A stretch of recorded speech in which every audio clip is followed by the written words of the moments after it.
بسم اللہ الرحمن الرحیم۔ یہ ریڈیو قطر ہے۔ اب آپ محمود احمد سے خبریں سنیے۔ ابتدا میں پیش خدمت ہیں اہم خبروں کی سرخیاں۔ صاحب اسم امیر کو وفاقی جمہوریہ جرمنی کی چانسلر کی جانب سے ٹیلی فون کال موصول ہوئی ہے۔ صاحب اسم امیر کی ہدایات کے تحت جمہوریہ البینیا، جمہوریہ کانگو اور جمہوریہ انگولا کو قطر کی جانب سے طبی امداد پہنچانے کا کام شروع ہو گیا ہے۔ آج وزیر اعظم اور وزیر داخلہ کی صدارت میں قطر کی کابینہ کا 7 روزہ باقاعدہ اجلاس منعقد ہوا۔ یہ تھیں اہم خبروں کی سرخیاں، اور لیجیے آپ تفصیل سے خبریں سنیے۔ صاحب اسم امیر شیخ تمیم بن حمد آل ثانی کو دوست ملک وفاقی جمہوریہ جرمنی کی چانسلر اینگلا مرکل کی جانب سے ٹیلی فون کال موصول ہوئی ہے، جس کے دوران دونوں ملکوں کے اسٹریٹجک تعلقات اور مختلف شعبوں میں ان تعلقات کو فروغ دینے کے وسائل کے علاوہ کرونا وائرس کی روک تھام کے سلسلے میں دونوں ملکوں کے اندر جاری کوششوں کے بارے میں تبادلہ خیال کیا گیا۔ بات چیت کے دوران جرمنی کی چانسلر نے دنیا کے مختلف ممالک سے جرمن شہریوں کو وطن واپس لانے کے لیے قطر ایئر ویز کے رول کی تعریف کی اور صاحب اسم امیر کا شکریہ ادا کیا۔ اس کے علاوہ متعدد علاقائی اور بین الاقوامی معاملات، خاص طور پر افغانستان اور لیبیا کے موجودہ حالات کا بھی جائزہ لیا گیا۔ صاحب اسم امیر شیخ تمیم بن حمد آل ثانی کی ہدایات کے مطابق حکومت ملک کے اندر فیلڈ ہسپتالوں کی تعمیر کا سلسلہ جاری رکھے ہوئے ہے۔ حال ہی میں 2 فیلڈ ہسپتال قائم کیے گئے ہیں۔ صنعتی علاقے اور لپسیر میں قائم کیے گئے ان ہسپتالوں میں کرونا وائرس سے متاثرہ افراد کا علاج کیا جا رہا ہے۔ لپسیر میں قائم کیا گیا ہسپتال 3 عمارتوں پر مشتمل ہے اور اس میں 504 سنگل رومز ہیں۔ اس میں غیر ملکی مرد حضرات کا علاج کیا جا رہا ہے۔ یہاں اس وقت کرونا وائرس کے 100 مریض ہیں جو صحت یاب ہو رہے ہیں اور ان کی حالت بہت بہتر ہے۔ واضح ہے کہ ان فیلڈ ہسپتالوں میں جدید ترین طبی سہولتیں فراہم کی گئی ہیں۔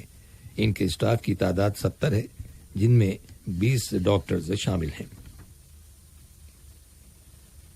صاحب اسم امیر شیخ تمیم بن حمد آل ثانی کی ہدایات کے تحت جمہوریہ البینیا، جمہوریہ کانگو اور جمہوریہ انگولا میں کرونا وائرس کی روک تھام کے سلسلے میں جاری کوششوں کو کارگر بنانے کے لیے قطر کی جانب سے فوری طبی امداد پہنچانے کے کام پر عمل درآمد شروع ہو گیا ہے۔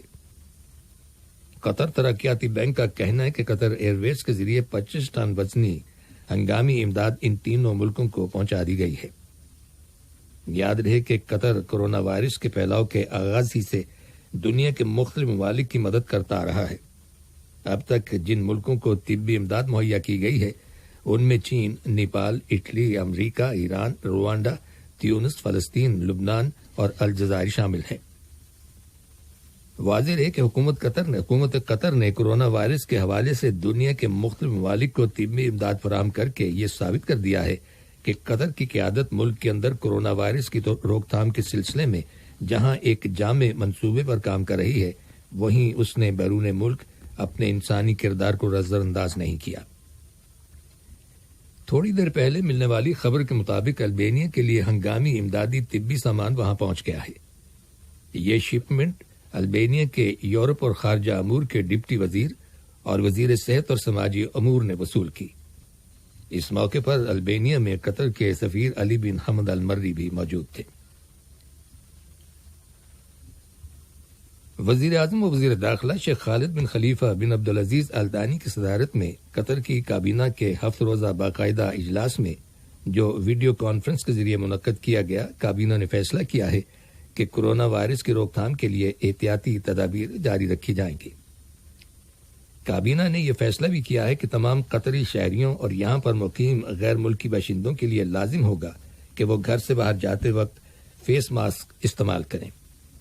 اس سلسلے میں وزارت داخلہ ضروری اقدامات کرے گی اور مذکورہ فیصلے کی خلاف ورزی کرنے والوں کو متعدی بیماریوں سے بچاؤ کے متعلقہ قانون کے تحت سزا دی جائے گی۔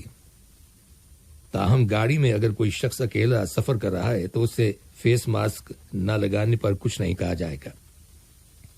مذکورہ قانون کی خلاف ورزی کرنے والوں کو زیادہ سے زیادہ 3 سال قید اور زیادہ سے زیادہ 2 لاکھ قطری ریال کا جرمانہ کیا جائے گا یا ان میں سے ایک سزا دی جائے گی۔ کابینہ کے اس فیصلے پر عمل درآمد 17 مئی بروز اتوار سے شروع ہو جائے گا۔ کابینہ کے اجلاس کے آغاز میں کابینہ نے وزیر صحت کی پریزنٹیشن کو سنا، جس میں قطر کے اندر کورونا وائرس کے پھیلاؤ کی روک تھام کے سلسلے میں کی جانے والی احتیاطی تدابیر کی تفصیلات بیان کی گئی تھیں۔ بعد میں کابینہ نے اجلاس کے ایجنڈے میں شامل موضوعات پر بحث مکمل کی اور ان کے بارے میں مناسب فیصلے صادر کیے۔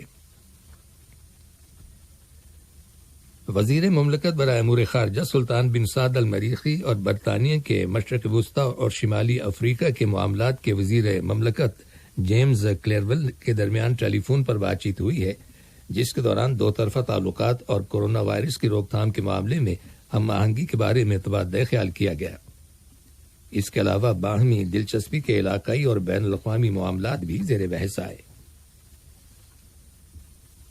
وزارت صحت نے اعلان کیا ہے کہ قطر میں کورونا وائرس کے 1733 نئے کیسز رجسٹر کیے گئے ہیں، جبکہ گزشتہ 24 گھنٹوں میں 213 مریضوں کے شفا یاب ہو جانے کے بعد صحت یاب ہونے والے مریضوں کی مجموعی تعداد 3356 ہو گئی ہے۔ وزارت صحت کا کہنا ہے کہ کورونا وائرس کے نئے متاثر ہونے والے افراد کی اکثریت ملک میں آنے والے ورکرز کی ہے، جبکہ بقیہ متاثرین وہ قطری شہری اور مقیم غیر ملکی باشندے ہیں جو کورونا وائرس سے متاثر ہونے والوں کے ساتھ ملاقات کرنے کے سبب وائرس کا شکار ہوئے ہیں۔ اب ان نئے متاثرین کو ملک کے مختلف علاقوں میں آئسولیشن یعنی تنہائی میں رکھا گیا ہے اور ہر ایک مریض کو اس کی حالت کے مطابق ضروری طبی سہولت فراہم کی جا رہی ہے۔ وزارت صحت کا کہنا ہے کہ کورونا وائرس اب اپنے عروج کے مرحلے میں داخل ہو چکا ہے، جبکہ وزارت کی جانب سے پیشگی معائنوں میں اضافہ کیا گیا ہے، جس کے نتیجے میں متاثرین کی بڑی تعداد سامنے آ رہی ہے۔ وزارت صحت کے بیان کے مطابق ملک میں روزانہ 5000 اشخاص کا معائنہ کیا جا رہا ہے، یہ معلوم کرنے کے لیے کہ کہیں وہ اس وائرس کا شکار تو نہیں ہے۔ حکومت کے منصوبے کے مطابق معائنوں کی یہ تعداد 10,000 کر دی جائے گی۔ وزارت صحت کا کہنا ہے کہ اب تک 1,35,000 سے زیادہ لوگوں کے ٹیسٹ کیے جا چکے ہیں، جن سے نئے متاثرین کا پتہ چلانے میں مدد ملی ہے۔ یہ خبریں ریڈیو قطر سے نشر کی جا رہی ہیں۔ قطر ایئر ویز نے اعلان کیا ہے کہ ڈاکٹروں اور میڈیکل کے شعبے سے تعلق رکھنے والے جن افراد کو فری ٹکٹس دیے جائیں گے وہ 2 سال کے عرصے کے لیے قابل استعمال ہوں گے۔ یاد رہے کہ کورونا وائرس کے خلاف جنگ میں شامل دنیا کے مختلف علاقوں میں ڈاکٹروں اور میڈیکل سٹاف کو قطر ایئر ویز نے 1 لاکھ فری ٹکٹس دینے کا اعلان کیا ہے۔ اس کے علاوہ ٹریولرز کو ان ٹکٹس کو ایکسٹینڈ کرنے کی بھی رعایت دی گئی ہے تاکہ وہ اپنی سچویشن کے مطابق سفر کا تعین کر سکیں۔ دنیا کے مختلف ممالک میں کورونا وائرس کے کیسز کی تعداد 44 لاکھ تک پہنچ گئی ہے، جبکہ مرنے والوں کی تعداد 3 لاکھ ہو گئی ہے۔ امریکہ میں ہلاکتوں کی تعداد 85,000 ہو گئی ہے۔ برطانیہ میں ہلاکتیں 40,000 سے تجاوز کر گئی ہیں۔ امریکہ اور برطانیہ کے بعد سب سے زیادہ اموات اٹلی میں ہوئی ہیں جو 31,000 تک پہنچ گئی ہیں۔ اور آج افغانستان کے شہر گردیز میں ایک فوجی عدالت کے باہر کیے گئے ٹرک دھماکے میں کم از کم 5 افراد کے ہلاک اور درجنوں دیگر لوگوں کے زخمی ہو جانے کی خبر ملی ہے۔ رائٹرز خبر رساں ایجنسی کی رپورٹ کے مطابق طالبان نے اس حملے کی ذمہ داری قبول کر لی ہے۔ طالبان کے ترجمان نے اس حملے کو افغانستان کے صدر اشرف غنی کے اس حکم کا رد عمل قرار دیا ہے جس میں صدر نے فوج سے کہا تھا کہ وہ طالبان پر حملوں کا سلسلہ شروع کر دے۔ خیال رہے کہ صرف 2 روز پہلے دارالحکومت کابل اور ننگرہار صوبے میں 2 حملوں میں 50 سے زیادہ افراد اور درجنوں لوگ زخمی ہو گئے تھے۔ اقوام متحدہ کی سلامتی کونسل نے منگل کے روز کیے گئے حملوں کی شدید مذمت کی ہے۔ آخر میں اہم خبروں کی سرخیاں ایک بار پھر سن لیجیے۔ صاحب اسم امیر کو وفاقی جمہوریہ جرمنی کی چانسلر کی جانب سے ٹیلی فون کال موصول ہوئی ہے۔ صاحب اسم امیر کی ہدایات کے تحت جمہوریہ البینیا، جمہوریہ کانگو اور جمہوریہ انگولا کو قطر کی جانب سے طبی امداد